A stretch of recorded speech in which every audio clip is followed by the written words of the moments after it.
जय जय रघुवीर समर्थ गणेश शारदाश्चैव सद्गुरु सज्जनस्तथा आराध्य दैवतं गुह्यं सर्वमे रघुनंदन कृपा कटाक्षाची किरणे मोह समुद्राचे आटणे घडे जय त्या श्री कृष्णे वंदूतया ते श्रीराम जयांचे करिता स्मरण होय सकल विद्यांचे अधिकरण ते वंदूया श्री चरण श्री गुरूंचे जय जय रघुवीर समर्थ। ओम सहनावतु सहनौ भुनक्तु सह वीर्यं करवावहि तेजस्विनावधीतमस्तु मा विद्विषावहि। ओम शांति शांति शांति।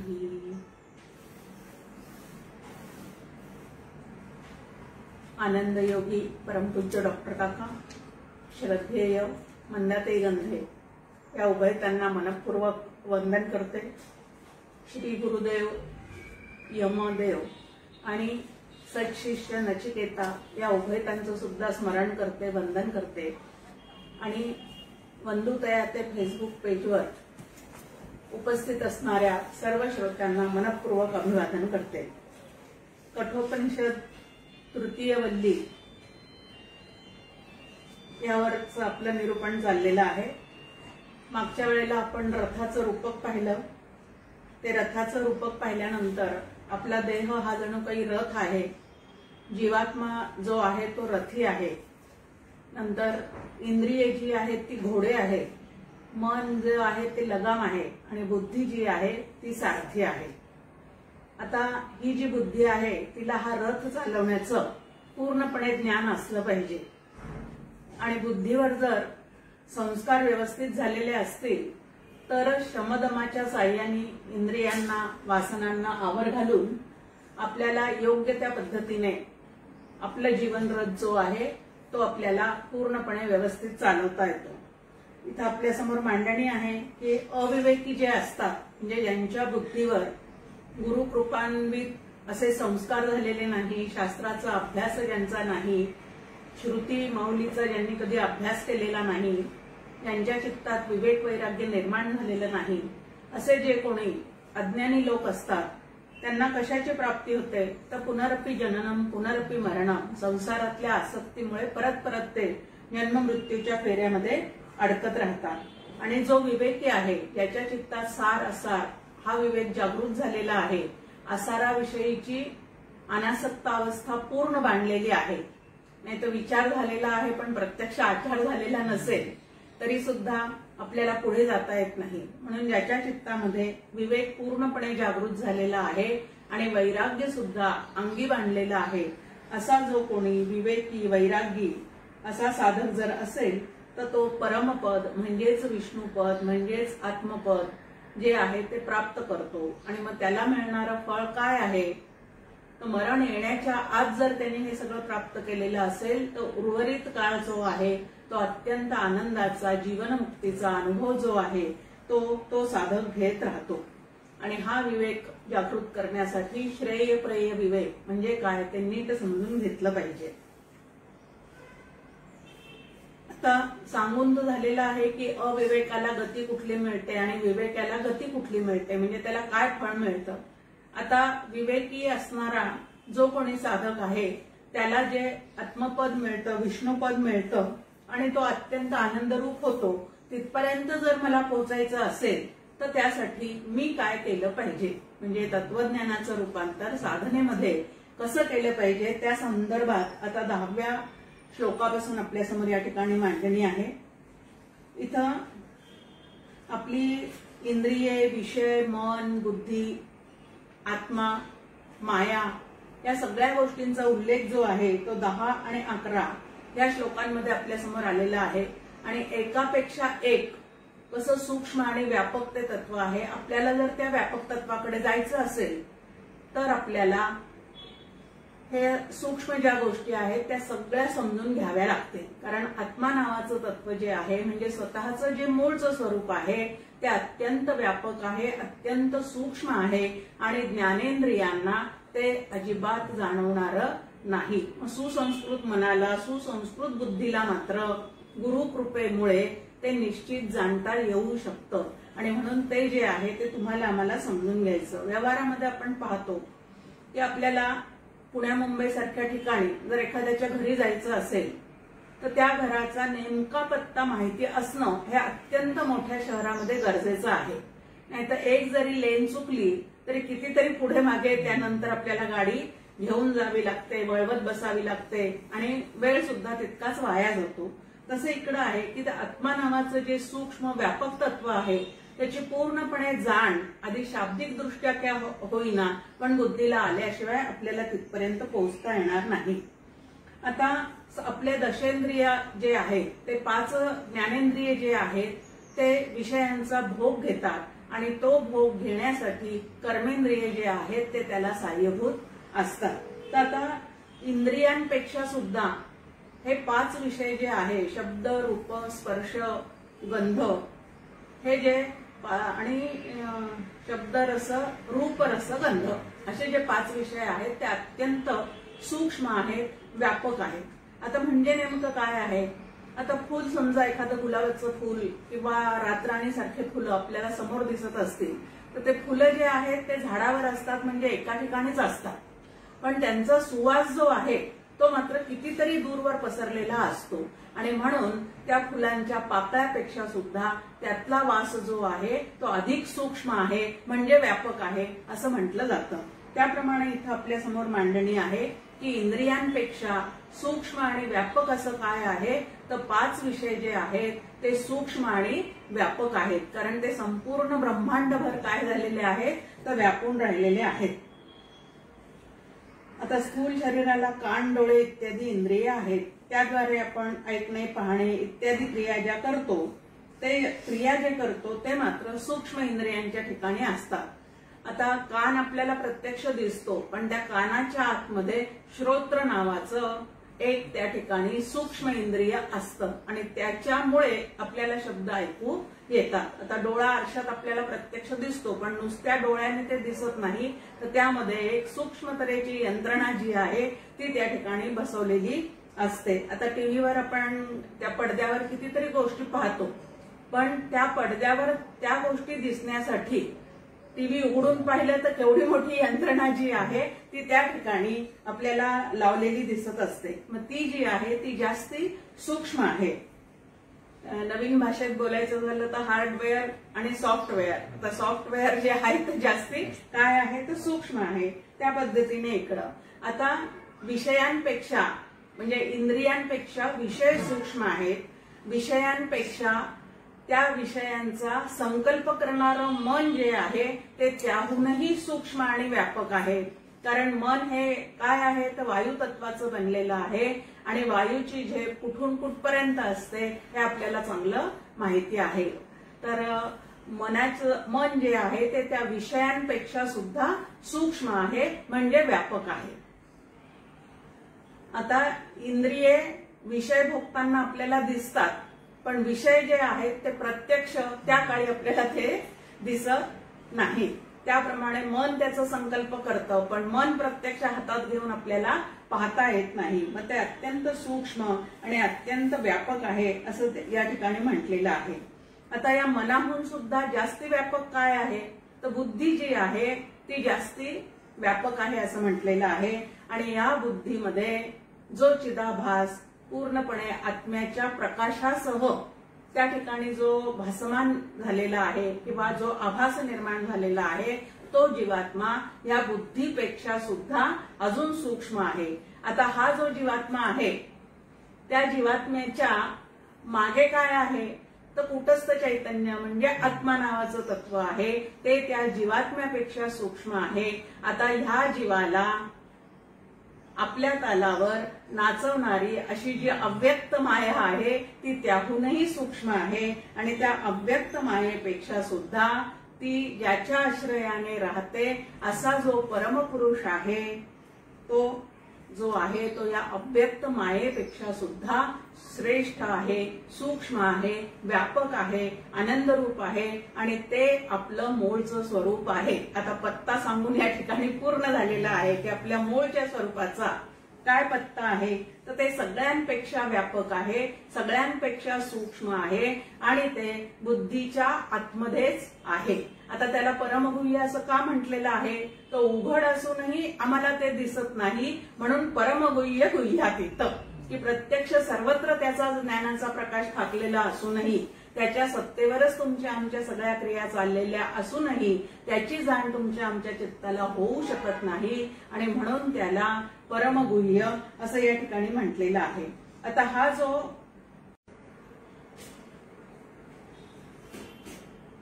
जय जय रघुवीर समर्थ, एकापेक्षा एक सूक्ष्म काय आहे ते पाहण्याचा आपला प्रयत्न चाललेला आहे. मनाला जो सैरावैरा धावू देतो, म्हणजे समर्थांची एक ओवी आहे की फुटक मन एक वटले, तेने तुटक ध्यान केले, ते कोणा उपयोगा आले सांगा की स्वामी. की मन जर फुटकळ असेल म्हणजे 12 वाटांनी धावणार असेल तर असं मन जे आहे स्थूलात रमणारं, स्थूलाचं सतत संकल्प करणारं, त्याचं सतत चिंतन करणारं असं जे मन आहे ते तुम्हाला आम्हाला या सूक्ष्म असणाऱ्या आत्मपदापर्यंत कधीही नेऊन पोचू देत नाही. आणि म्हणून ह्या मनाला काय करायचं आहे, तर मनाला बुद्धीच्या स्वाधीन करून ठेवायचं आहे. कारण बुद्धी ही त्याच्यापेक्षा काय आहे, सूक्ष्म आहे असं इथं सांगितलेलं आहे. ती त्याहून सुद्धा सूक्ष्म आहे. आणि असं जे सूक्ष्म तत्व आपल्या समोर सांगितलेलं आहे ते जर आपल्याला जाणून घ्यायचं असेल तर त्याचा असा काही मार्ग दाखवता येतो का, रस्ता दाखवता येतो का, तर इथं म्हटलेलं आहे जे संसार तरू पाहती ते अनद्भगा म्हणे श्रुती, ते कथिले हेचे अर्थी हे नचिकेता. की जसा आकाशात विहार करणाऱ्या पक्ष्यांचा मार्ग आपल्याला दाखवता येत नाही तसं साधक तिथपर्यंत कसा पोहोचला हे ढोबळमानाने जरी ते आपल्या समोर मांडणी करून ठेवलेली असली तरी सुद्धा प्रत्यक्षात तो विचार करता करता तो तद्रूप कसा होतो याचा असा प्रत्यक्ष मार्ग जो आहे तो कधीही कुठे दाखवता येत नाही. मग येथे गती तीची अवगती, इथं अवगती शब्दाचा अर्थ आहे अवगत होणे, कळणे, एक एक गोष्ट समजत जाणे, कळत जाणे असं करता करता. कारण परमतत्व जे आहे, परमपुरुष जो आहे त्याच्या ठिकाणी गती द्यायला काही अवकाशच नाही. कारण घनदाट ते कसं आहे तर भरून व्यापून राहिलेलं असं तत्व आहे. त्यामुळे तिथं अशी दुसरी कुठली गती, या ठिकाणी गती शब्दाचा अर्थ ह्या पद्धतीचा नाही तर एखाद्याला एखादी कला अवगत होणे म्हणजे कळणे, समजणे, करता येणे याला अवगत होणे असं म्हटलेलं आहे. आणि असं ज्याला हे विचार अवगत होतात म्हणजे आतमध्ये कळतात, नवीन भाषेत बोलायचं झालं तर क्लिक होतात. असं क्लिक झाल्यानंतर हळूहळू अविद्येचा जो काही आहे तो त्या ठिकाणी निराश होत जातो आणि अविद्येचा निराश झाल्यानंतर ज्ञानप्राप्ती जी आहे ती तिथल्या तिथेच असते. समर्थांची या संदर्भामध्ये एक छान ओवी आपल्या समोर आहे. त्यामध्ये समर्थ रामदास स्वामी म्हणतात की नासे अज्ञान दुःख भ्रांती, शीघ्रची येथे ज्ञानप्राप्ती. आता नासे अज्ञान दुःख भ्रांती या 3 गोष्टी गेल्या. या 3 गोष्टी कशामुळे आहे, भ्रांत अवस्था म्हणजे अविद्या, या अविद्येमुळे चुकीचं वागणं आहे, चुकीच्या वागण्यामुळे दुःख आहे. आणि अविद्येचाच निराश झाला तर मात्र त्या ठिकाणी ज्या क्षणी अविद्येचा निराश त्या क्षणी त्या ठिकाणी मोक्षाचं काय आहे तर अनुभव आहे. ज्ञानेश्वरी माऊली सुद्धा आपल्याला ज्ञानेश्वरीमध्ये ते सांगते, येथ अविद्यानाश हे स्थळ, मोक्षोपादान हे फळ. ज्या क्षणी तुमच्या चित्तातली अविद्या नाहीशी होईल. आता ही अविद्या नाहीशी होईल, नाहीशी होईल म्हणजे नेमकं काय होणार आहे तर ज्या 3 चुकीच्या कल्पना आपल्या चित्ताने घट्ट पकडून ठेवलेल्या आहेत त्यातली एक कल्पना आहे मी देह आहे, दुसरी कल्पना आहे जग सत्य आहे आणि तिसरी जी कल्पना आहे ती मी कर्ता भोक्ता आहे. या 3 कल्पना ज्या वेळेला पूर्णपणे चित्तातून मावळतील त्या क्षणी तिथं तुम्हाला आम्हाला नित्य प्राप्ताची जी प्राप्ती आपण म्हणतो ती प्राप्ती जशीच्या तशी त्या ठिकाणी होऊन जाणार आहे. आता इथं म्हटलेलं आहे की हे आत्मज्ञान होणं, आता मूळचा जीव जो आहे तो कसा आहे, तर शंकराचार्यांनी आपल्याला एका श्लोकात सांगून ठेवलेला आहे, जीवो ब्रह्मैव नापरा, की जीव हा मूळचाच ब्रह्मरूप आहे. आता ब्रह्मरूप असलेल्या मूळच्या जीवानी परत ब्रह्मरूप होणे हे कशा पद्धतीचं आहे, तर मी माझ्याकडे येतो या पद्धतीची इथे एक काकांनी ओवी ठेवलेली आहे आपल्या समोर.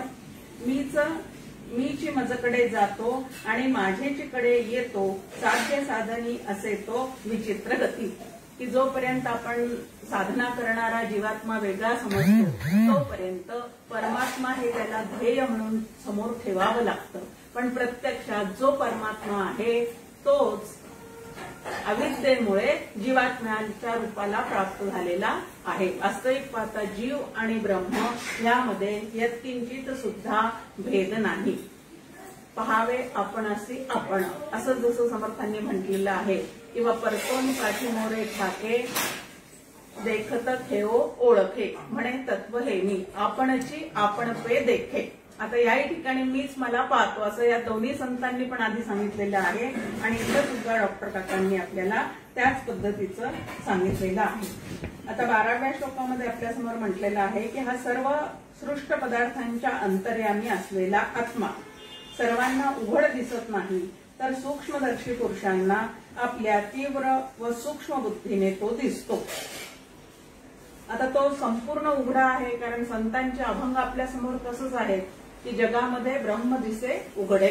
सोनाऱ्याला जसं अलंकार न दिसता फक्त त्यातलं सोनं दिसतं, त्याप्रमाणे सूक्ष्म दृष्टीचा विकास झालेले जे संत आहेत, सूक्ष्म बुद्धीने ते ज्या वेळेला जगाकडे पाहतात तेव्हा त्यांना भरला घनदाट हरी दिसे, किंवा जेथे पाहे तेथे राघवाचे ठाणं, ह्या पद्धतीने त्यांना आपापलं दैवत जे आहे ते वाच्यार्थाने दैवत आहे, लक्षार्थाने ब्रह्मरूप आहे हे सहजच त्यांच्या लक्षात असतं. आणि ज्या ज्या स्थळी हे मन जाय माझे, त्या त्या स्थळी हे निजरूप तुझे, ह्या पद्धतीने जिथं जिथं या दृश्य पदार्थांकडे त्यांची नजर जाईल तिथं तिथं त्यांना दृश्य पदार्थांच्या आकाराने ते अडकून पडत नाहीत, तर त्यामागे असणारं जे निराकार तत्व आहे त्याचाच ते सातत्याने शोध घेत राहतात.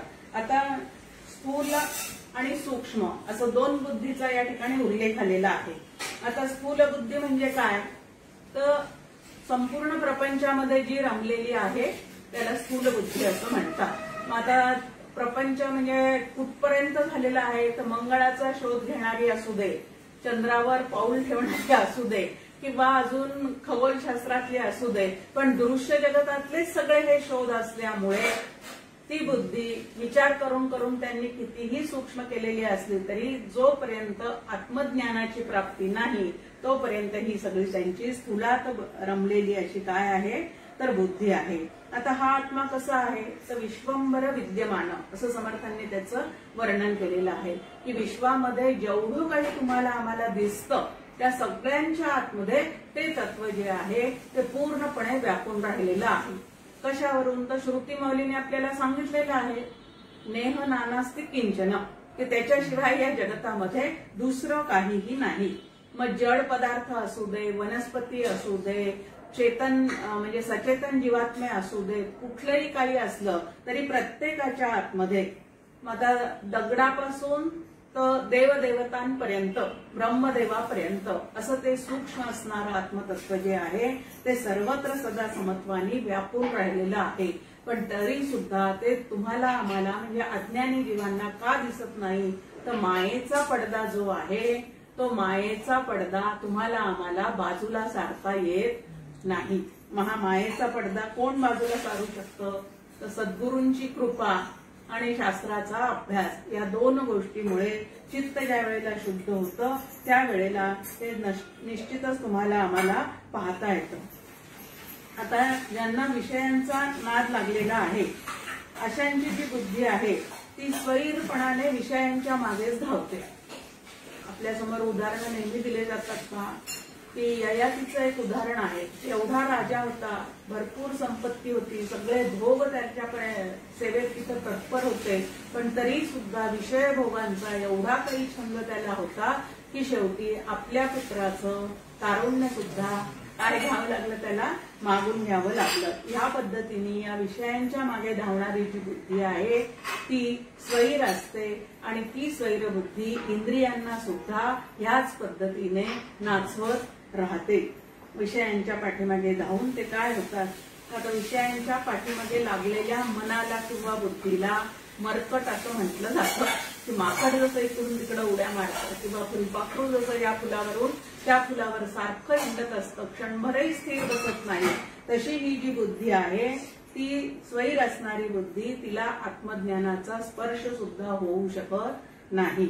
मग अशी जी स्थूलात रमणारी बुद्धी आहे त्या बुद्धीला सूक्ष्म करायचं असेल तर उपाय काय आहे? एक आहे नामस्मरण करा, दुसरं आहे भगवंताचं मनापासून चिंतन करायला सुरुवात करा, तिसरं आहे शास्त्राचा संत संगतीत बसून अभ्यास करा. असं करता करता ती बुद्धी या स्थूलातून सूक्ष्माकडे जे आहे ती ते हळूहळू जाते. आता हे मायेचं जे आच्छादन आहे ते आच्छादन जोपर्यंत तुमच्या आमच्यावर पूर्णपणे आहे, म्हणजे मायेने जोपर्यंत तुम्ही आम्ही घेरलेले आहोत तोपर्यंत काय आहे तर मी आणि माझे याचा जो काही त्याला म्हणतात भडीमार आहे तो तुमच्या आमच्यावर सतत चाललेला असतो, की सतत मी आणि माझेच अनुसंधान त्या ठिकाणी राहतं. आता कुठलेही छोटस जरी काम केलं तर त्या कर्तृत्वाचा अहंकार जो आहे तो त्या ठिकाणी चित्ताला चढून राहतो. मी करता आहे, भोगता आहे, यज्ञ करणारा मी आहे, हा माझा मुलगा आहे, मी शिकवण दिल्यामुळे तो इतका छान पद्धतीने वागायला लागलेला आहे.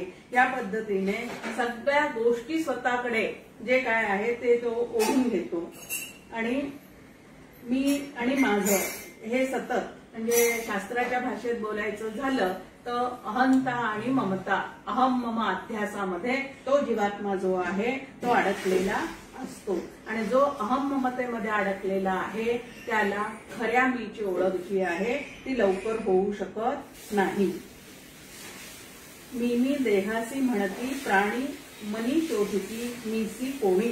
पण खरा जो एखादा विचारशील साधक असेल तो मात्र खऱ्या मीचा काय करतो तो शोध घेतो, संतांच्या संगतीत येतो, सद्गुरू त्याला सांगतात, सद्गुरूंकडे जातो खऱ्या मीचा शोध घ्यायला आणि मग सद्गुरू त्याला सांगतात सोहम आत्मा ज्ञानघन अजन्मा तो तूची जाण, की ज्याचा तू शोध घेतो आहेस असा जो आनंदरूप आत्मा आहे तो आत्मा तूच आहेस, प्रत्यक्ष तो तूच आहेस, तू आत्माच आहेस असे सद्गुरू त्याला सांगतात. आता सद्गुरूंनी असं सांगितल्यानंतरही सोहम साधना जी आहे ती सोहम साधना मनापासून करता करता, ही सोहम साधना मनापासून करता करता तो तिथपर्यंत पोहोचू शकतो. पण ही माया कशी आहे, अत्यंत बलवान आहे आणि अत्यंत बलवान असल्यामुळे तिचं बंधन हा जीवात्मा तोडू शकत नाही. आता वास्तविक पाहता हा बंधन तोडू शकत नाही का, हा उगीच तिला घाबरून तसाच बसतो.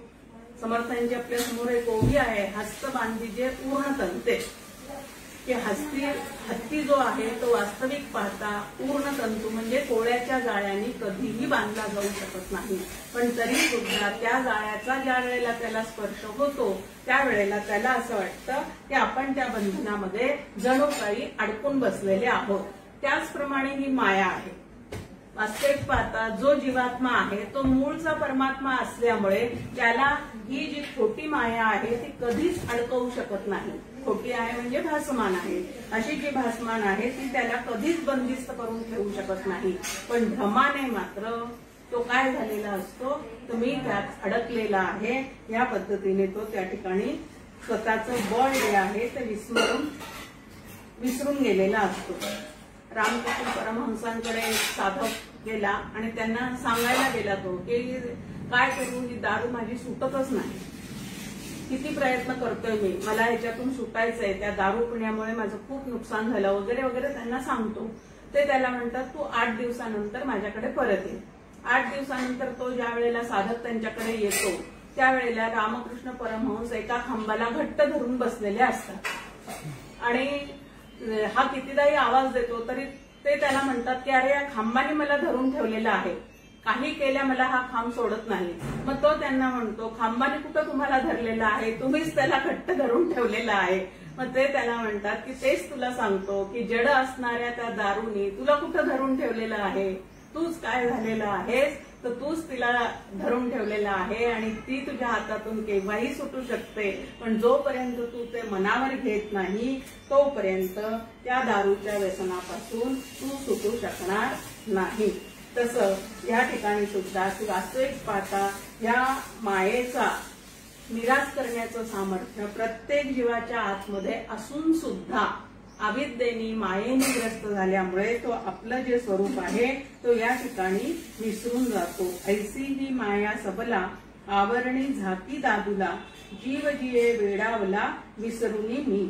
इथं तिला म्हटलेलं आहे की ही माया कशी आहे तर सबला आहे, म्हणजे बलवान आहे. कुठपर्यंत बलवान आहे, जोपर्यंत त्या जीवात्म्याच्या ठिकाणी शास्त्रशुद्ध विचार करण्याचं बळ नाही तोपर्यंत ती बलवानच आहे. पण ज्या क्षणी हा शास्त्रशुद्ध पद्धतीने विचार करतो आणि तिचं स्वरूप ओळखतो त्यावेळेला मात्र तिच्यातून तो सुटू शकतो. आणि या मायेला काय म्हटलेलं आहे, मायापती जो भगवंत आहे त्याला तिने जणू काही झाकून ठेवलेलं आहे. आता त्याच्यातून सुटायचं असेल तर काय म्हणतात, एक छान गोष्ट त्यासाठी सांगतात की एक दादासाहेब आहे, त्यांच्या घरी एक काय आहे तर मोठा बंगला आहे, एक कुत्र आहे. आता ते कुत्र जे आहे ते त्यांच्या फक्त धाकात राहतं. त्यांनी बस म्हटलं की बसतं, उठ म्हटलं की उठतं, भुंक म्हटलं की भुंकतं. मग आता त्या दादासाहेबांना जर आपल्याला भेटायचं असेल तर त्यांनाच विनंती करावी लागते की ह्याला तुम्ही काय करा, आवरून ठेवा म्हणून. तसं इकडं भगवंताच्या नाम घेता घेता म्हणजे दादासाहेब म्हणजे भगवंत झाला आणि त्या भगवंताचं सतत नाम घेत राहिलं तर मायारूपी जे काय कुत्र आहे ते त्यांना आवरता येतं. मग मायाला बाजूला करायचं असेल तर मी माया बाजूला करेल असं म्हणून सुद्धा अभिमानाने ती बाजूला करता येणार नाही. तर माझी तेथे वृत्ती राहो असं त्याच प्रार्थना. अचपळ मन माझे नावरे आवरिता तुझं विण क्षीण होतो धावरे धाव आता असं त्याच रामरायाला प्रार्थना करावी लागते. आणि ज्या वेळेला ही प्रार्थना आपली मनापासून केलेली त्या मायापतीच्या ठिकाणी पोहोचते त्यावेळेला ही माया जी आहे मुळात नव्हती पण नसून जी तुम्हाला आम्हाला बांधून ठेवत होती ती त्या ठिकाणी तिचा पूर्णपणे निराश होतो. अमर अनादी आनंदे मीची परिपूर्ण नांदे माझे विश्व हे कोंदे विश्व मीची. आणि ज्या वेळेला या मायेच्या पगडीतून तो जीवात्मा सुटतो त्यावेळेला स्वतःला एका देहापुरता मर्यादित असं समजून राहिलेला हा जीवात्मा नंतर मात्र ज्ञानेश्वर माऊलींसारखं हे विश्वची माझे घर ऐसी मती जयाची स्थिर या पद्धतीने स्वतःलाच पूर्ण विश्वामध्ये भरलेला पाहतो. परी माया जे लावी पिसे जीव जन्म मरणी फसे तया स्वदेही भरवसे कोंडोनी घाली. परंतु या मायेने वेड लावल्यामुळे मात्र जीव हा जन्म मरणाच्या चक्रात फसतो आणि मायेचं वास्तव स्वरूप जो ओळखतो. आता माया नावाचं तत्व सुद्धा अत्यंत सूक्ष्म आहे, मुळात ती नाहीच, आभासिक आहे आणि अत्यंत सूक्ष्म असणारी अशी ती माया आहे. तिचं फक्त स्वरूप ओळखायचं आहे कारण जी मुळातच नाही, जो साप मुळातच नाही त्याला धरण्याला मांत्रिक कशाला बोलवावा लागणार आहे, त्याला मारण्यासाठी हातात दुसरी काठी कशाला घ्यावी लागणार आहे, जो मुळातच नाही तर भासमान आहे. तशी ही माया जी आहे ती मुळातच भासमान आहे हे एकदा लक्षात ठेवलं की मग त्याच्यापासून तुम्हाला आम्हाला व्यवस्थित सुटका करून घेता येते. ही माया बहु लागवी जीवा स्थूळी तरी गोवी अगुण मुळासी लपवी नाडवणी तया. छान तुकाराम महाराजांचा एक अभंग आहे. अविद्येची झाली थोडी ब्रह्म गेले भोळ्यावरी. या अविद्येची मायेची एवढी काही थोडी म्हणजे एवढा काही पगडा तिचा वाढलेला आहे की त्याच्या खाली ज्याच्या सत्तेवर ती या ठिकाणी तुम्हाला आम्हाला भासमान होते तेच जणू काही लोपल्यासारखं झालेलं आहे. जोपर्यंत सर्पाचा भास आहे तोपर्यंत रज्जू स्वरूपात तुम्हाला आम्हाला ओळखू येत नाही, दिसत नाही. पण ज्या क्षणी सर्पाचा भास निवृत्त होतो त्या क्षणी दोरीचं दोरी म्हणूनच ज्ञान होतं. तसं ज्या क्षणी मायेच्या पडद्यातून तुम्ही आम्ही बाजूला पडू त्यावेळेला ब्रह्म हीच आपली ओळख आहे हे तुम्हाला आम्हाला काय होईल तर नक्की पटून जाईल. स्थूल बुद्धी असलेल्या असलेल्यापासून ती माया स्वतःच अधिष्ठान असणाऱ्या आत्मपुरुषाला सतत लपवून ठेवते. लोक देहालाच मी म्हणून विषय स्वरूप मोहाची स्तुती करीत 3 ईशनांना सोडितच नाही. आता 3 ईशना म्हणजे दारेशना, लोकेशना आणि वित्तेशना, अशा 3 की ज्याची जबरदस्त इच्छा मानवी मनामध्ये असतेच असते. आणि त्या ईशनांच्या पलीकडे असणारं जे आत्मतत्व आहे त्याच्या शोधासाठी या 3 ईशना ज्या आहेत त्या चित्तातून काय कराव्या लागतात, तर घालवाव्याच लागतात. आणि जोपर्यंत त्या घालवता येत नाही तोपर्यंत आपण आत्मस्वरूपापर्यंत पोहोचू शकत नाही. मग आता लोकवासना, विषय वासना, देह वासना अशा त्या वासनांची नावं आहेत. मग आता त्या सोडायच्या असतील तर काय करायचं आहे? संतांच्या संगतीत बसून हे सगळं मिथ्या आहे, नाशिवंत आहे, हे काय करायचं आहे तर समजून घ्यायचं आहे. आता शास्त्र वासनेतून सुटायचं असेल तर संतांच्या संगतीत शास्त्राचा अभ्यास करायचा आहे. लोकवासनेतून सुटायचं असेल तर सगळ्या व्यक्ती ज्या आहेत त्या त्रिगुणात्मक आहेत एवढं लक्षात ठेवलं की त्यांच्याकडून येणारे जे काय प्रतिक्रिया क्रिया आहे त्याच्यातून तुम्हाला आम्हाला सुटता येतं. दारेशनातून, वित्तेशनातून हे सगळं नाशिवंत आहे, काही काळापुरतं टिकणारं आहे, प्रारब्धाने मिळणारं आहे. आणि ज्या वेळेला त्या प्रारब्धाचा क्षय होतो त्यावेळेला ते सगळं निघून जाणारं आहे. मग अनित्य आहे हे लक्षात ठेवलं की ते तुम्हाला आम्हाला बाधत नाही. पण त्याला सत्यत्व जर दिलेलं असेल आणि तेच जीवनाचं ध्येय असेल की हे मला मिळवलंच पाहिजे, हे त्याच्यासाठी सगळे प्रयत्न चाललेले आहेत, तर मात्र ते तुम्हाला आम्हाला अडकवून ठेवतं. हीच ती स्थूलबुद्धी माया आहे असे सिद्ध करते. आत्मस्वरूप न जाणता अनेक जन्म घेऊन आत्म्याचा घात करते. समर्थ रामदास स्वामी सुद्धा आपल्यासमोर दासबोधामध्ये म्हणतात, नरदेहात आलेल्या जीवात्म्याने जर आत्मज्ञान करून घेतलेलं नसेल तर त्याला समर्थ रामदास स्वामी आत्महत्यारा असं म्हणतात. आत्महत्यारा म्हणजे आत्मज्ञान करून न घेता जो देह सोडतो त्याला आत्महत्यारा असं म्हटलेलं आहे. पण अत्यंत क्वचित सूक्ष्म बुद्धीचे, ज्यांची बुद्धी जी आहे ती साधना करून करून श्रीगुरूंच्या सान्निध्यात, संतांच्या सान्निध्यात राहून राहून त्यांच्याप्रमाणे विचार करायला शिकलेली आहे. हे खूप महत्वाचं आहे. नाहीतर संतांच्या घरी राहतो, संतांच्या गावी जातो, अनेक शिबिरं अटेंड करतो, पण त्यांच्यासारखे विचार करण्याची कला जोपर्यंत आपण अवगत करून घेत नाही तोपर्यंत आपण या बंधनातून कधीही सुटू शकत नाही. पण हा सूक्ष्म, ज्याच्या ठिकाणी विवेक, वैराग्य हे ज्याच्या ठिकाणी जागृत झालेलं आहे असा जो मुमुक्षु आहे तो मात्र काय करतो, तर पंचभूतात्मक विश्व व अष्टतत्वात्मक प्रकृती यांचा जणू झरोका करून त्यातून पलीकडे पाहतो. आता झरोक्यातून पलीकडे दूरवर जशी नजर टाकता येते तसं ह्या ठिकाणी ह्यांचे सगळे व्यापार पाहून आपल्यासमोर शंकराचार्य सुद्धा म्हणतात, नाम रूप कर्मद्वारेन ब्रह्म निर्दिश्यते, की त्यांच्या हालचाली बघून ज्या अर्थी इथं हालचाल आहे त्या अर्थी त्या हालचालीच्या मागे कुठलं तरी सत्ता असली पाहिजे. मग ती सत्ता कुठली आहे असा विचार करत करत स्थूलातून सूक्ष्माकडचा प्रवास जो आहे तो साधक त्या ठिकाणी करून घेतो. आणि शुद्ध आणि स्वच्छ, शांत, निर्मळ असं चित्त झाल्याशिवाय आत्मतत्वाविषयीचे विचार समजणे, उमजणे, ग्रहण करणे आणि वापरता येणं हे जे आहे ते साधकाला जमू शकत नाही. आणि म्हणून परत मूळचं आपल्याला सांगतात की विहित कर्म हे निष्काम बुद्धीने व शास्त्राला धरून केले असता त्याने चित्तशुद्धी होते. आणि चित्ताची शांती म्हणजे चंचल असणाऱ्या मनाला शांत करण्याचं सामर्थ्य सगुणाच्या उपासनेमध्ये आहे.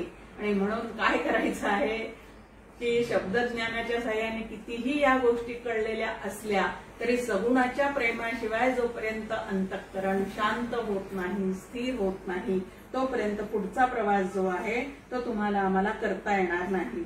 आणि म्हणून इथं म्हटलेलं आहे की आणि सगुण प्रेमे पूजिता सर्व भावे उपासिता स्थिरता येतसे चित्ता हे नचिकेता. की अंतःकरण शांत निर्मळ होत नाही तोपर्यंत आत्मज्ञानापर्यंतचा प्रवास तुम्हाला आम्हाला करता येणार नाही. ऐसेनी शुद्ध आणि शांता विरक्तता येई चित्ता ते सूक्ष्मतमा ते झोंबता ज्ञान होई. ज्याच्या ठिकाणी शांत शुद्ध असं चित्त बुद्धी झालेली आहे तो मात्र सूक्ष्माचा वेध काय करतो तर घेऊ शकतो. ऐसी बुद्धी विरागी जी उपासनेसी जागी तीच मुमुक्षत्वे भोगी आत्मरूप. हे असा उपासनेने त्यानंतर शुद्ध कर्माने जो विरक्त झालेला आहे, ज्याच्या चित्तामध्ये तीव्र मुमुक्षत्व प्रगट झालेलं आहे, की आता मोक्षाशिवाय मला दुसरं काहीही नको, मोक्ष मिळावा, मोक्ष मिळण्यासाठी काहीतरी केलं पाहिजे, बाकी काही नको, ह्या पद्धतीने आपल्यासमोर या ठिकाणी मांडणी आहे. आणि असं ज्या ठिकाणी तीव्र मुमुक्षत्व निर्माण होतं त्याच्या ठिकाणी मात्र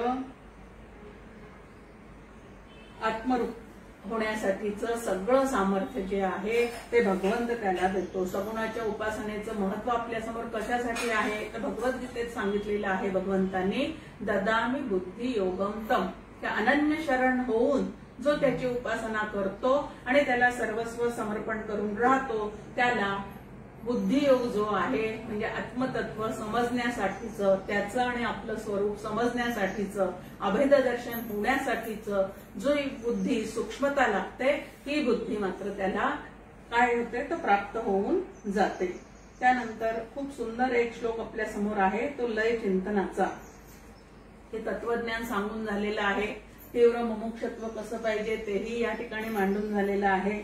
आणि त्यानंतर आता विवेकी पुरुषांनी प्रत्यक्ष साधना करण्यासाठी म्हणजे ध्यान पद्धती जी अंगीकारायची आहे तिचा अंगीकार करताना त्यांनी काय करावं तर सुरुवातीला वाणीचा उल्लेख केलेला आहे या ठिकाणी. आणि हरिपाठामध्ये पण आपल्यासमोर सांगितलेलं आहे की ज्याची वाणी सतत उथळपणाने भडबड भडबड बोलत राहते त्याला गोपाळाचं दर्शन कधीही होणार नाही. अनंत वाचे बरळती बरळ, ह्या पद्धतीने साधक जर उथळ अंतःकरणाचा असेल आणि त्याची वाणी जर अशा पद्धतीने सतत उथळपणाने बोलत असेल म्हणजे स्थूलात रमत असेल तर तो शांत चित्ताने आत्मतत्वाचं चिंतन कधीही करू शकत नाही. साधना पंचकम नावाच्या स्तोत्रामध्ये सुद्धा शंकराचार्यांनी वृथा वाक्य प्रवाहेन पहिली एक अट घातलेली आहे की वृथा वाक्याच्या प्रवाहामध्ये साधकांनी कधीही वाहत जाता उपयोगाचं नाही. नाथ भागवतामध्ये निंदा आणि स्तुती असं ह्याच्यामध्ये रमणाऱ्या वाणीला कधीही राम भेटणार नाही असं स्पष्टपणे सांगतात. ह्याच्यावरून आपल्याला लक्षात येतं आणि हे वाचल्यावर असं वाटतं की यार आपलं बोलणंच बंद होतंय की काय. आता व्यवहारासाठी वाणी दिलेली आहे, व्यवहार जरूर करायचा आहे, पण वाजवीपेक्षा जास्ती बडबड उथळ अंतःकरण जर असेल तर आपल्याला त्या आत्मतत्वापर्यंत पोहोचता येणार नाही. म्हणून सगळ्यात सुरुवात की वैखरीने आधी बोलणं कमी करा. मग कोणी आम्हाला घुमा म्हणू दे, मुख दुर्बळ म्हणू दे किंवा काही म्हणू दे, लोकांना जे म्हणायचं ते म्हणू दे, पण आपलं साध्य जर ठरलेलं असेल तर मात्र आपल्याला काय करता येईल तर या वाणीचा मनात उपसंहार करा असं सांगितलेलं आहे. म्हणजे काय तर वाणी हे कर्मेंद्रिय आहे. एका कर्मेंद्रियावरून बाकीच्या कर्मेंद्रियांना सुद्धा ह्याच पद्धतीने शांत करण्याचा प्रयत्न करायचा आहे. कर्मेंद्रिय आपले केव्हा हलतात ज्या वेळेला मनामध्ये काहीतरी मिळवण्यासाठीचा संकल्प निर्माण होतो त्यावेळेला हे इंद्रिय जे आहेत ते इकडं तिकडं धावपळ करायला सुरुवात करतात. आणि म्हणून त्याचा मनात उपसंहार करावा म्हणजे काय आहे तर आधी वैखरी वाणीद्वारे किंवा कर्मेंद्रियाद्वारे जी काय कर्म आपण करतो ती काही काळापुरती शांत ठेवण्याचा प्रयत्न करावा. काही काळ तरी काही न करता शांत बसण्याचा प्रयत्न करावा. आणि असं ज्या वेळेला वाणी वाटे, आता वाणी वाटे जरी आपण बोलत नसलो प्रत्यक्ष वैखरी वाणीने तरी प्रत्येकाच्या आतमध्ये स्वतःच मन स्वतःशी किती काय काय विचार रूपाने बोलत राहतं, संकल्प रूपाने बोलत राहतं तेही आपल्याला छान माहिती आहे की मनामध्ये द्वंद्व सारखं चाललेलं असतं आणि आपलंच मन आपल्याशी बोलत राहतं. तर मग आता पहिल्यांदा बाहेरचं बोलणं बंद करायचं, मग मनाचं जे काय आतल्या चाललेलं आहे धुमसनं चाललेलं आहे. पुष्कळदा बाहेरून माणूस बोलत नाही, तो बाहेरून पाहणाऱ्यालाही शांत वाटतो पण आतमध्ये मात्र काय झालेलं असतं मग त्याला म्हणतात वादळापूर्वीची शांतता.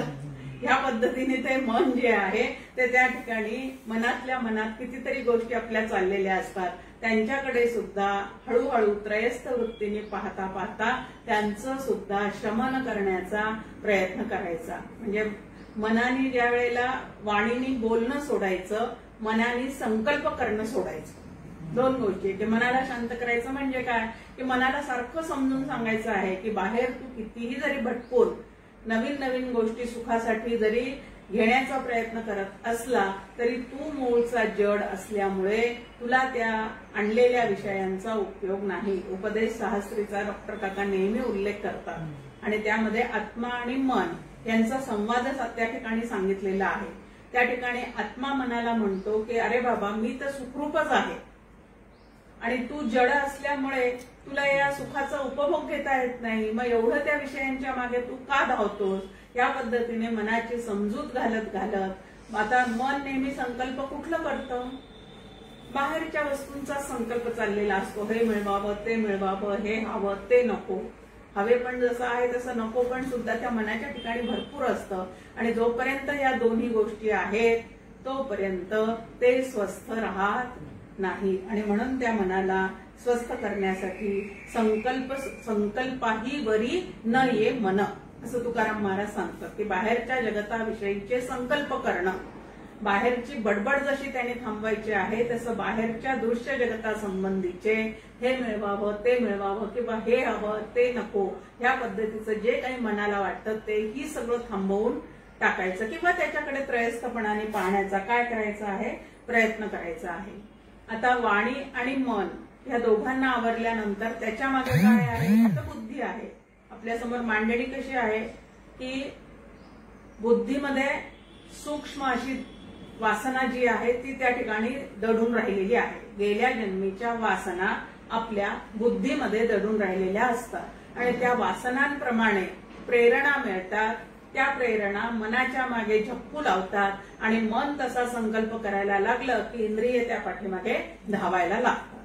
मग आता ह्या ठिकाणी की इंद्रियांचं धावणं आधी थांबवा, मग मनाचा संकल्प करणं थांबवा आणि ह्या मनात ह्या गोष्टी येतात कुठून त्याचा विचार करायला सुरुवात करा. मग लक्षात येतं की त्या गेल्या जन्मीच्या काहीतरी वासना, इच्छा शिल्लक राहिलेल्या आहेत आणि त्या ठिकाणी काय करत आहेत, तर सारखं त्या ठिकाणी झप्पू लावत आहेत. मग त्या बुद्धीमध्ये सुद्धा त्या वासना बुद्धीमध्ये कशामुळे तुम्हाला आम्हाला जाणवायला लागलेल्या आहेत, तर चिदाभास त्या ठिकाणी आहे म्हणून. मग चैतन्याच्या सत्तेवरच ती बुद्धी ऍक्टिव्हेट होते हे लक्षात घ्या आणि बुद्धीलाही बाजूला सरून फक्त चैतन्याकडे काही काळ तरी लक्ष द्यायला सुरुवात करा. असं एकामागे एक त्याचा मनाचा प्रकाशरूप बुद्धीत लय करावा. कारण या मनात या प्रेरणा येतात कुठून, तर बुद्धीमध्ये तो चिदाभास आहे, चैतन्याचा प्रकाश आहे. त्यामुळे बुद्धी ऍक्टिव्हेट झाली. बुद्धी ऍक्टिव्हेट झाल्यामुळे बुद्धीत असणारे जे स्फुरण आहे ते मनापर्यंत येऊन पोचलं. मग मनात संकल्प निर्माण झाले आणि मग मन इंद्रियांना आज्ञा देऊन त्याप्रमाणे ते कार्यान्वित करायला सुरुवात झालं. आता असा प्रवास झालेला आहे तो परत उलटा या पद्धतीने जायचा. जसं आपण नेहमी म्हणतो की माझ्या घरापर्यंत जर कोणी पत्ता विचारत आलेला असेल तर परत स्वतःच्या घरी जायला त्याला उलट पद्धतीने जावं लागणार आहे. तसंच इकडे की स्वरूपापासून ढळलेले आहोत, ढळत ढळत ढळत आपण या दृश्य जगतामध्ये अडकलेले आहोत. आता दृश्य जगत ओलांडता ओलांडता ओलांडता मग त्याच्या पलीकडे असणारं जे आत्मतत्व आहे तिथपर्यंत तुम्हाला आम्हाला पोहोचायचं आहे. आणि मग इथे सांगितलेलं आहे की लावणी निश्चय नेट इंद्रिया मनासी थेट ऐक्य करवी. या ठिकाणी बुद्धीचे संकल्प, बुद्धीचा निश्चय म्हणजे बुद्धीने घेतलेला निर्णय आणि मनात असलेले संकल्प हे दोन वेगळे असता उपयोगाचं नाही. मन, बुद्धी, चित्त तेथे माझी हरिवृत्ती राहो. चारीच्या चारी वृत्तींनी कोणाला शरण गेलं पाहिजे, तर हरीच्या चरणांना शरण गेलं पाहिजे. आणि असं ज्या वेळेला या त्यांना समाहित असं म्हटलेलं आहे की सगळं एकाच दिशेने ज्या वेळेला वळतात त्यावेळेला त्याला समाहित चित्त असं म्हटलेलं आहे. असं समाहित चित्त ज्याचं झालेलं आहे तो त्या आत्मस्वरूपापर्यंत नक्की पोहोचू शकतो. म्हणून मनाचा प्रकाशरूप बुद्धीत लय करावा आणि बुद्धीचा आत्मरूप महत्त्वात लय करावा. कारण ही बुद्धीत फाकलेलं जे चैतन्य आहे, जो चिदाभास आहे त्यालाच जीवात्मा असं म्हणतात. या जीवात्म्याचं मूळ काय आहे, तर कूटस्थ चैतन्य जे आहे ते त्याचं अधिष्ठान आहे. आणि हे कूटस्थ चैतन्य कुठून आलेलं आहे, तर कूटस्थ चैतन्य म्हणजे आत्मा एका देहापुरता ज्या वेळेला मर्यादित झाल्यासारखा दिसतो त्यावेळेला त्याच ब्रह्माला आपण आत्मा असं म्हणतो आणि संपूर्ण विश्वामध्ये जो व्यापून राहिलेला आहे त्याला आपण ब्रह्म असं म्हणतो। वास्तविक पाहता ब्रह्म आणि आत्मा यांच्यामध्ये यत्किंचित सुद्धा भेद नाही, ते दोन्ही सुद्धा स्वरूपाने पूर्णपणे एकच आहे। मन शांत निर्मळ झाले तै ते विसरे बळ आपुले आणि बुद्धीसी आतळे ऐक्य रूपे। या मनाचा एक स्वभाव आहे आणि तो म्हणजे त्याला एखाद्या गोष्टीची गोडी जर उत्पन्न करून दिलेली असेल तर ते तिथून अजिबात काय होत नाही तर ढळत नाही। आणि म्हणून ह्या मनाला सतत आत्मानुसंधानाची गोडी प्राप्त करून देण्याचं काम कोणाचं आहे तर जीवात्म्याचं आहे। ती गोडी कशा पद्धतीने चढती वाढती ठेवता येते हे सांगण्याचं काम श्री गुरु करणार आहेत, पण प्रत्यक्ष ते गोडी लावून देण्याचं काम मात्र आपल्यालाच करावं लागणार आहे। ऐसा आत्मा बुद्धिरूपी नेईजे विलया निष्पापी हिरण्यगर्भाचे स्वरूपी ध्यान काळी। असा हा जो निष्पाप आत्मा आहे म्हणजे जीवात्मा आहे, जो निष्पाप झालेला आहे, शुद्ध स्वच्छ झालेला आहे, त्याचा लय त्याने कशात करायचा आहे तर अव्यक्त असणाऱ्या ईश्वर तत्वात, जे व्यक्त नाही पण आता हे सगळं चालवणारा कोण आहे ब्रह्म जे आहे ते तर स्वतः अकर्म दशेला जाऊन बसलेला आहे, ते काहीही करत नाही, पण त्याच्या सत्तेवर हा ईश्वरात्मा जो आहे तो मात्र जीवाच्या प्रारब्धाप्रमाणे त्याच्याकडनं सगळं घडवून घेत असतो।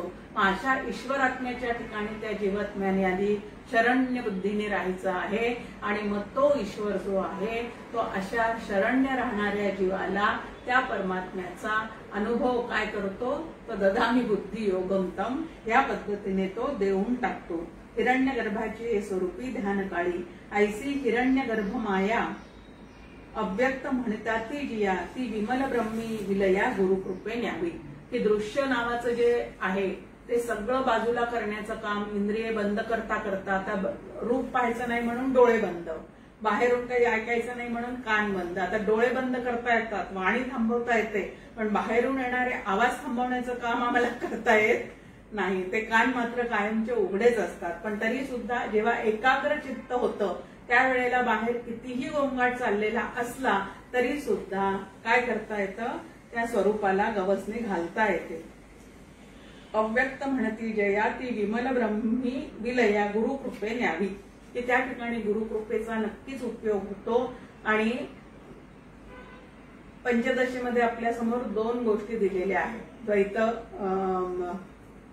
प्रकरण जे आहे त्याच्यामध्ये द्वैत विवेक मध्ये दोन गोष्टी दिलेल्या आहेत, एक जीवाने उत्पन्न केलेली माया आणि एक ईश्वर रचित असणारी माया, ईश्वर रचित सृष्टी आणि जीव रचित सृष्टी।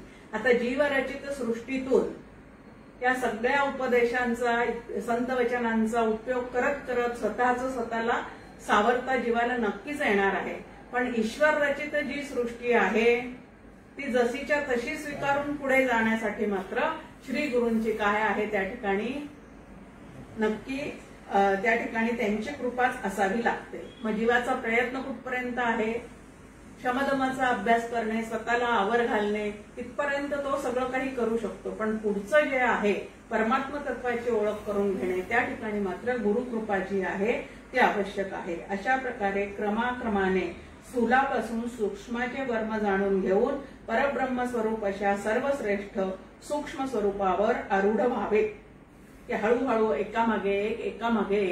आता एवढं करण्यासाठी का होईना पण एक 10-15 मिनिटं तरी शांत बसण्याची जी सवय आहे ती आम्ही लावून घेतली पाहिजे। आमचे आजोबा नेहमी म्हणायचे एकत्र कुटुंब पद्धतीत जवळजवळ 15-16 मुलं मुली आम्ही एकत्र राहणारे, एकमेकांशी गप्पा मारता मारता आवाज एकदम चढायचा सगळ्यांचा हसताना बोलताना, आणि मग एकदम म्हणायचे आता 5 मिनिटं सगळेजण देवासारखं शांत बसा बरं, आता ते देवासारखं शांत बसा असं त्यांनी तेव्हापासून सांगितलेलं आहे, पण अजूनही आपल्याला ते काय होत नाही की ते जमत नाही की 5 मिनिटं तरी कुठलेही मनाचं चळवळ नाही, इंद्रियांची हालचाल नाही, पण बुद्धी मात्र जागृत आहे। या स्थितीमध्ये तुम्हाला आम्हाला बसता येणं याला ध्यान लावण्याची पद्धत असं म्हणतात आणि तसं करायला आपण शिकलं पाहिजे। ह्या स्वरूप ज्ञानानेच मृगजळाप्रमाणे भासणारे हे विश्व जे आहे ते भासे नासे होते. साधना करता करता मन स्वच्छ झालं की ज्ञानेश्वर माऊलींनी एक ओवी आपल्या समोर ठेवलेली आहे, जेव्हा मनरूपी पट फाटे तेव्हा संसार चित्र नुमटे. पडदा फाटला, थिएटरमध्ये आपण पाहतो की पडदा जर फाटलेला असेल तर त्याच्यावर कुठलंच चित्रीकरण होऊ शकत नाही. तसं मनाचा संकल्पच थांबलेला असेल तर त्या ठिकाणी संसाराला पूर्ण विरामच मिळणार आहे.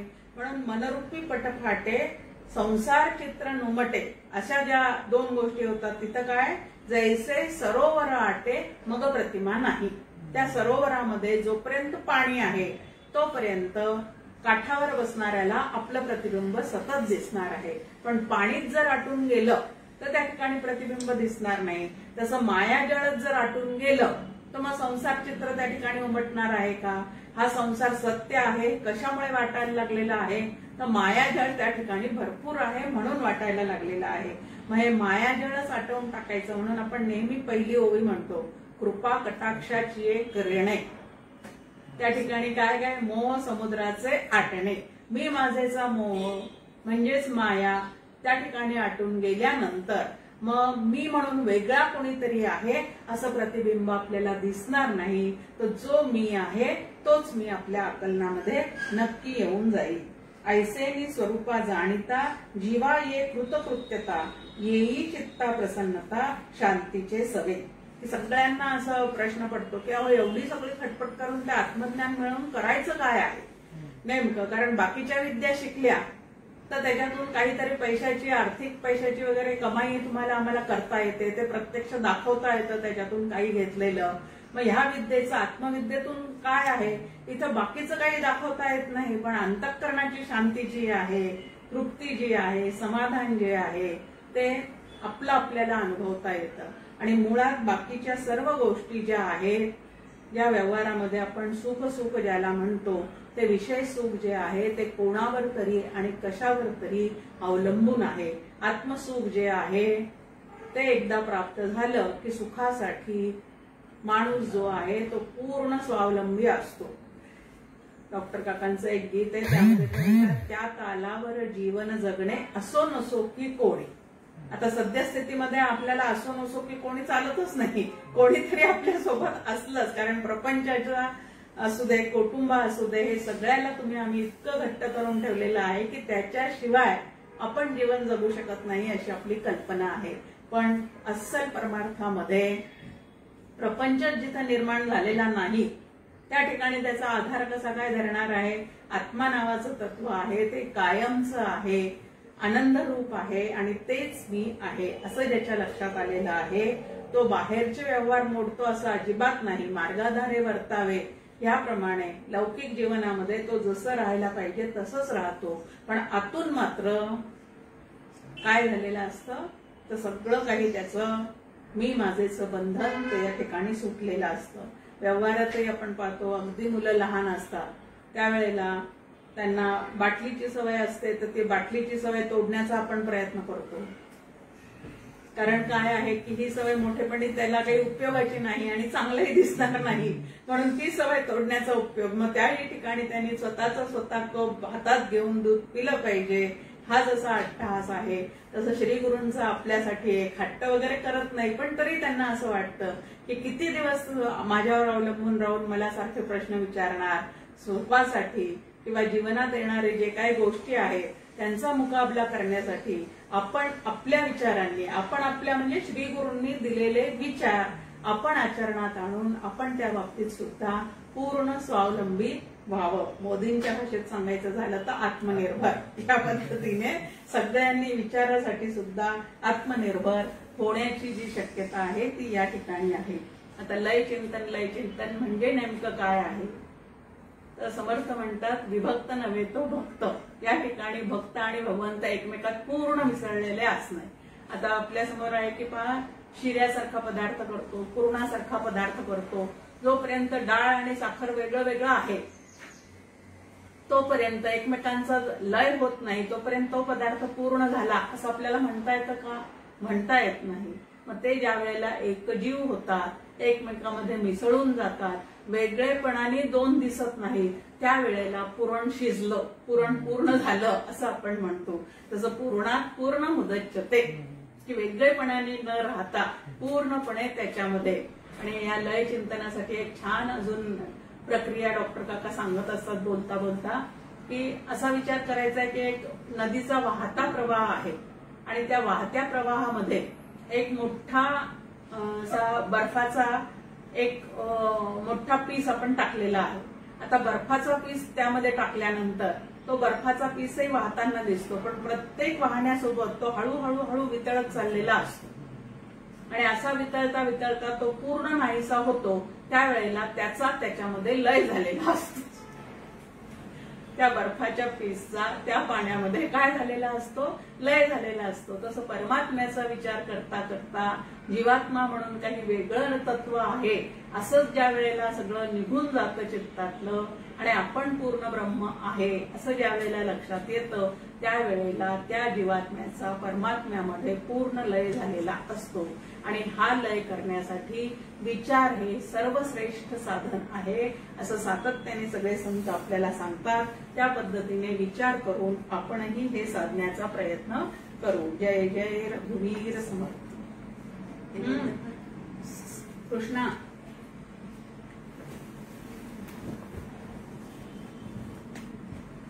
काय पोस्ट